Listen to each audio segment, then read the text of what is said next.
हम सबको सम्मति दे भगवान। अच्छा, ये जो भजन आपने कहा ये मंदिरों में तो होता है, मस्जिदों में कभी नहीं होता।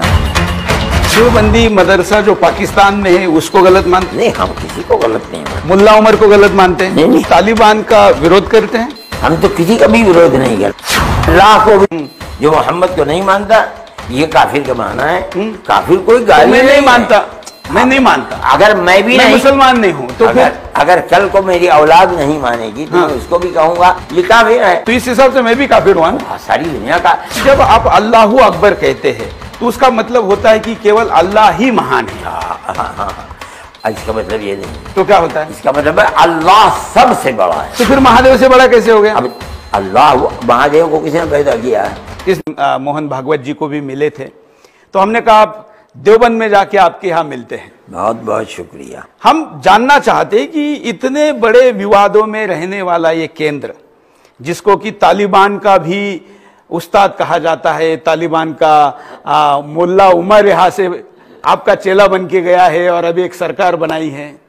नहीं, मुल्ला उमर हमारे यहाँ के ये गलत है कि मुल्ला उमर यहाँ के पढ़े हुए हैं, ये गलत है जो। लेकिन देवबंदी मदरसे में पढ़े हैं, भले ही यहाँ ना पढ़े। नहीं, देवबंदी मदरसे में अगर पढ़ा है उन्होंने पाकिस्तान में पढ़ा है, हिंदुस्तान में नहीं पढ़ा है। तो आप देवबंदी मदरसा जो पाकिस्तान में है उसको गलत मानते हैं? नहीं, हम किसी को गलत नहीं मानते। मुल्ला उमर को गलत मानते हैं? नहीं, हम क्यों किसी, हमारी कभी मुलाकात नहीं, हम कैसे कहते कि वो गलत है। लेकिन आप मीडिया से तो जानते ही है ना। मीडिया में हम नहीं जाते हैं, हमारा मीडिया से कोई ताल्लुक नहीं। हमारे मेहमान हैं तो हम बैठ गए, नाम तो मीडिया को यहाँ आने भी नहीं देते।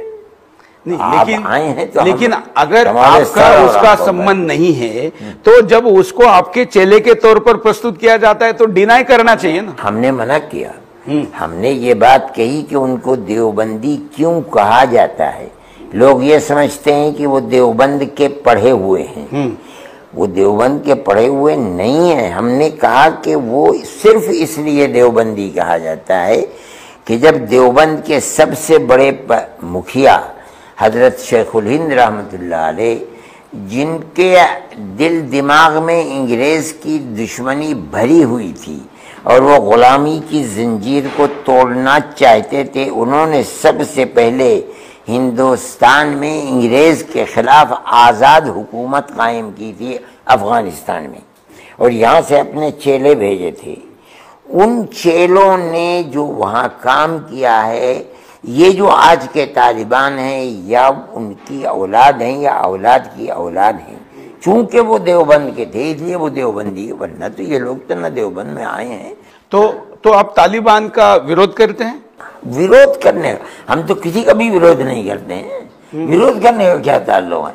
वो लोग मुसलमान अपने आप को कहते हैं, वो तालिबानी हैं, क्या कर रहे हैं हमें कुछ, हम तो अपनी सारी जिंदगी में आज तक कभी अफगानिस्तान गए भी नहीं है, हमारा क्या ताल्लुक है?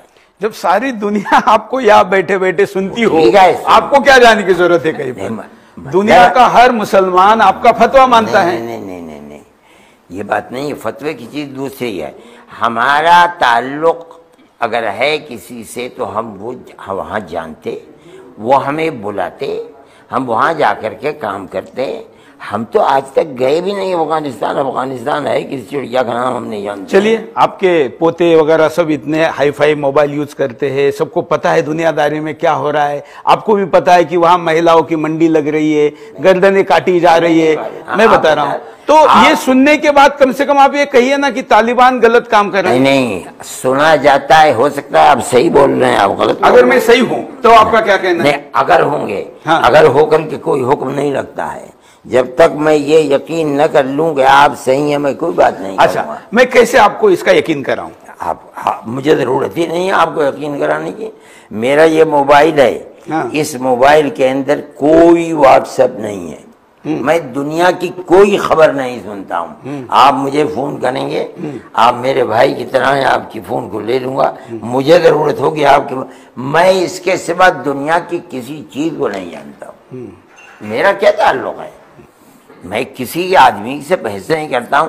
तालिबान के यहाँ ये बहस नहीं है, ये चर्चा है ना। हम कोई बहस नहीं कर रहे। चर्चा तो आजकल मोबाइल के ऊपर इतनी गलत चर्चा है, ये तो झूठ का पुलंदा है। इसके अंदर मैं किसी की बात का अपनी आंख से देखता हूँ सुनता हूँ, अगर मुझे यकीन होता है बात करता हूँ, नहीं होता तो चर्चे तो बहुत होते रहते, मुझे क्या मुसीबत पड़ी है कि उसके अंदर फंस हूँ।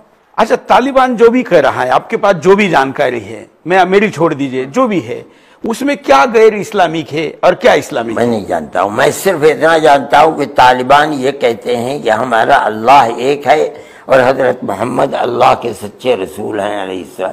मैं ये जानता हूँ, बाकी उनके यहाँ क्या हो रहा है, वो किसे मार रहे हैं, किसकी मंडी लग रही है, किसको जिंदा कर रहे हैं, मेरा कोई ताल्लुक उससे नहीं है। ना मैं जानता हूँ, ना मैं गया हूँ कभी, ना सुनता हूँ, ना तालिबानी मेरे पास आते हैं, ना मेरा आदमी तालिबान के पास जाता है। ऐसा माना जाता है कि वो आपके ही सारे पुस्तक पढ़ते हैं। यही बात है, वो हमारी पुस्तक क्या है, हमारी पुस्तक तो कुरान है। दुनिया में सारी दुनिया के मुसलमान उसको पढ़ते हैं। हमारी कोई पुस्तक पढ़ते हैं? आप ये बताइए कौन सी पुस्तक पढ़ते हैं? मैं आप ही से पूछता हूँ, बताइए। नहीं, मैं तो कुरान के बारे में सिर्फ जानता हूँ, मैं तो बाकी पुस्तक के बारे में जानता नहीं। कुरान की भी जानकारी मैं आपसे लूँ तो मुझे ज्यादा अच्छा लगेगा। मैंने तो सईद वसीम रिजवी के साथ एक संवाद किया था, उन्होंने 26 आयतों को निकालने के लिए कहा था, वो भी मेरे प्रश्न में था कि उस पर आपका क्या कहना है? मैंने उसका जवाब लिखा है, आप मेरी वो किताब देखिए, वो हिंदी में पढ़ा हुआ है। मैंने उसका जवाब दिया है कि जिन आयतों पर वो इतराज कर रहे हैं वो कुरान को जानते नहीं, वहीं उसका जवाब लिखा हुआ। मैंने कहीं इधर उधर से बात नहीं दी। मैंने कहा 5 आयत पहले पढ़ो, 5 आयत बाद में पढ़ो, तुम्हें उसका जवाब मिल जाएगा। आपने मेरे उस जवाब को देखा नहीं है। नहीं देखा। हाँ, इसलिए आपसे पूछ रहे हैं। मैं आपको भेजूंगा, आप मुझे अपना नंबर देंगे, मैं आपको और हिंदी में भेजूंगा मैं आपको। वैसे तो मुझे लग रहा है मुझे भी उर्दू सीखनी चाहिए। आप सीख रहे, बहुत अच्छी बात है, बड़ी क्योंकि कई चीजें पहले ही सीखना चाहिए था। आप हिंदुस्तान के रहने वाले हैं तो हिंदुस्तान की वो जबान जिसको आप बोल रहे हैं, मुझसे बात कर रहे हैं उर्दू को, आप उर्दू जानते क्यों नहीं है? आपको लिखना भी चाहिए, लेकिन आप बाकी भाषा का विरोध करते हैं। नहीं, मैंने कौन कहता विरोध? तो फिर अभी योगी जी ने कहा है कि मदरसों में दूसरी भाषा जानने वालों को भी लेंगे। नहीं, हम नहीं विरोध करते, हमारे यहाँ हिंदी पढ़ाई जाती है, हमारे यहाँ अंग्रेजी पढ़ाई जाती है। तो जो अभी मदरसों में उन्होंने कहा है कि गैर हिंदी, जहाँ उर्दू भाषा की आवश्यकता नहीं है, ऐसे विषय पढ़ाने के लिए जिसको उर्दू नहीं आती ऐसे शिक्षक भी लेंगे, उसका आप विरोध कर रहे हैं। कौन विरोध कर रहा है? आप बताइए, मैंने विरोध किया? आपके लोग कर रहे हैं ना, आप नहीं कर रहे। तो बताओ किसने विरोध किया है?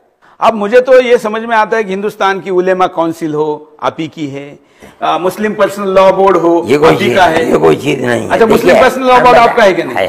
मैं भी उसका एक मेंबर हूँ। हाँ, तो फिर मुस्लिम पर्सनल लॉ बोर्ड ने विरोध किया। क्या विरोध किया? मदरसा बोर्ड ने विरोध किया। उन्होंने कहा है कि उर्दू आना अनिवार्य है। हम ये कहते हैं, देखिए आप समझें इस बात को, आप नहीं जानते हैं। असल में इस्लाम अरबी जबान का है, लेकिन हिंदुस्तान के अंदर जब फारिस के लोग आए, फारसी बोलने वाले, तो यहाँ के मुसलमानों ने पूरे अरबी लिटरेचर को फारसी जबान में मुंतकिल कर दिया। फारसी जबान जाने लगी और चली गई, तो ये उलमा का काम था कि उन्होंने फारसी के लिटरेचर को उर्दू में मुंतकिल कर दिया।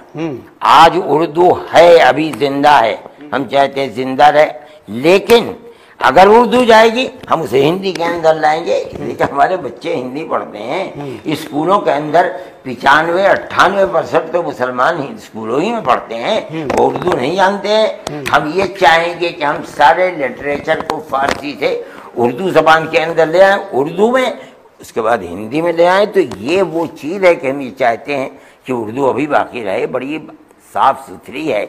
और हिंदुस्तान के आज़ाद कराने के अंदर जितना बड़ा किरदार उर्दू का है, किसी दूसरी जबान का नहीं है।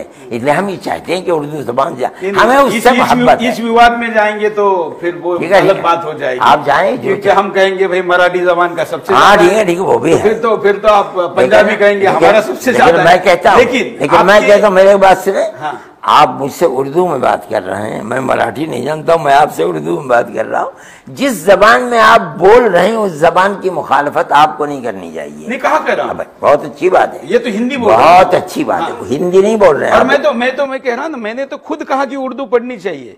बहुत अच्छी मैं तो कहता हूँ कि हर हिंदुस्तानी को कुरान पढ़ना चाहिए, तभी तो उसको पता चलेगा ना कि क्या लिखा है। मैं आपको दूंगा, बुलाओ उठाओ। मैंने 8 साल मेहनत करके कुरान का हिंदी अनुवाद और उसकी व्याख्या कुरान की 8 साल की मेहनत के बाद मैंने की है। ये है वो मैं आपको दूंगा, अगर आप पढ़ना चाहते हैं आप उसको पढ़िए। क्योंकि जो वसीम रिजवी कहते हैं या जो हमने सुना है या जो चलन में है उसमें लिखा है कि काफिरों की गर्दन काटो, तो सुरेश चौहान के काफिर गलत है, तो कुरान तो मेरे खिलाफ लिखा गया है। वो जानते ही नहीं है कि काफिरों की गर्दन काटो। तो आप